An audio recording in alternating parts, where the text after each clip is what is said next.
प्रतीक दिल्ली में joint family के साथ रहता था, लेकिन जॉब की वजह से अपनी माँ के साथ दूसरे शहर में शिफ्ट हो जाता है, जहाँ उसकी प्रीति के साथ लव मैरिज हो जाती है, जिस पर बहू को नापसंद करते हुए उसकी माँ पूरा समय प्रीति को परेशान करने के तरीके निकालती रहती है।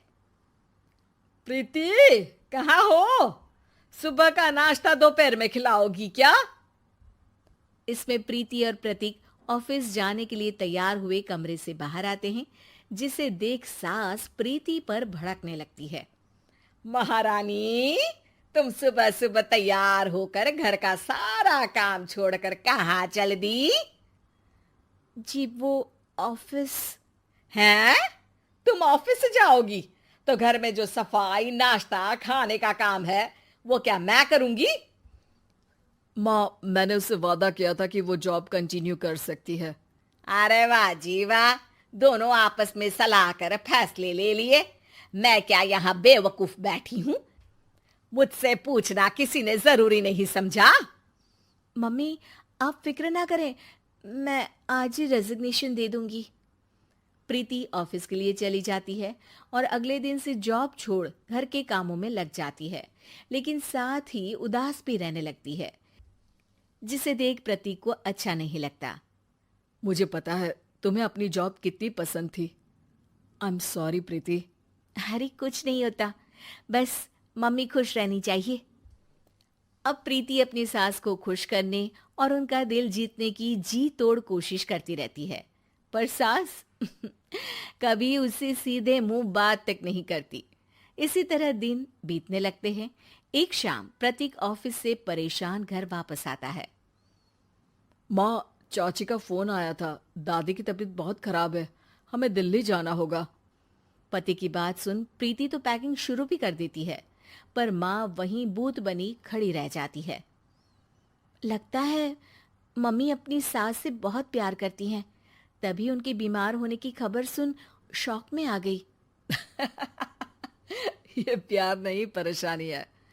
तुम तो ऐसे सोचो कि अब से जब तक दिल्ली में हो तुम्हारे अच्छे दिन शुरू। अच्छा, ऐसा क्या है दिल्ली में? वो तुम्हें कुछ ही घंटों में पता चल जाएगा।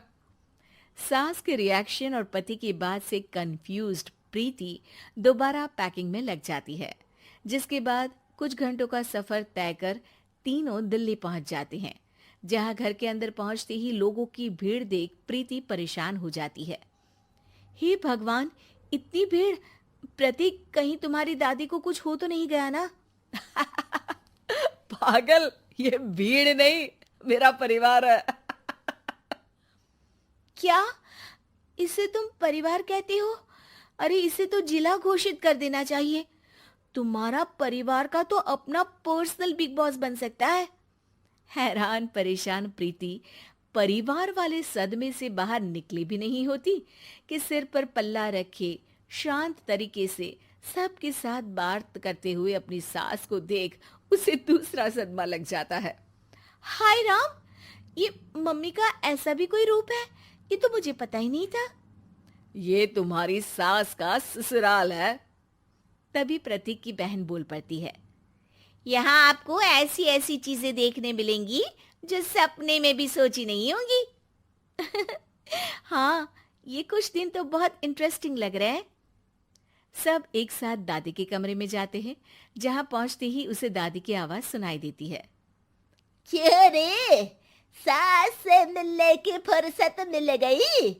दूसरे शहर जाकर छूट क्या मिली? तुम तो भटकता पंछी बन गई। इतने समय में ये तक नहीं पूछा कि जिंदा भी हूं या मर गई। प्रीति की सास अपनी सास के पैर छूती है। अरे कैसी बात कर रही है मम्मी, आपको तो मेरी उम्र भी लग जाए। अरे बस कर, ये झूठी उम्र देने वाली बातों का दिखावा ना कर। तेरा बस चले ना तो जो मेरी बची कुची जिंदगी है वो भी अभी खत्म कर दे। अरे बहू कहाँ है? इस पर सास प्रीति को दादी से मिलवाती है। दादी प्रीति को बहुत प्यार देती है। क्यों बहू, तेरी ये सास परेशान तो नहीं करती ना? अगर करती है तो अभी बता दे, मैं इसकी क्लास लगा दूंगी। अरे कैसी बात कर रही हैं माँ जी, भला मैं क्यों किसी को परेशान करूंगी। प्रीति अपनी सास का ये रूप एंजॉय कर ही रही होती है कि तभी चाची वहां आकर प्रीति को अपने साथ ले जाती है। सास की क्लास लगते देख जो खुशी मिल रही थी वो तुम्हारे चेहरे से साफ पता चल रही थी, इसीलिए ले आई, क्योंकि अगर उन्हें पता चल जाता तो तुम्हारी खैर नहीं थी। थैंक यू चाची जी। चाची और प्रीति घर में झूले पर बैठी बात कर ही रही होती है कि उसकी सास भी वहां आ जाती है। मतलब यहाँ सारा काम मैं करूं और तुम बैठी हंसी ठिठोली करो? अरे चलो जाओ खाना बनाओ। सास प्रीति को डांट कर काम करने भेज देती है, जिसे दादी देख लेती है और एक बार फिर सासू माँ की क्लास लग जाती है, जिसे पूरा परिवार मजे से खड़ा होकर देखने लगता है। क्यों रे, मैंने तुझे काम बोला और तू उस बच्ची को परेशान कर रही है। सास की कोई इज्जत रह गई है इस घर में या नहीं? यहाँ खुद की सास होते हुए भी ज्यादा बड़ी बन रही है। अब नहीं मम्मी जी, मैं तो बस थोड़ी मदद के लिए बोल रही थी। सास रसोई में जाकर काम करने लगती है और दादी प्रीति को लेकर वहां से चली जाती हैं।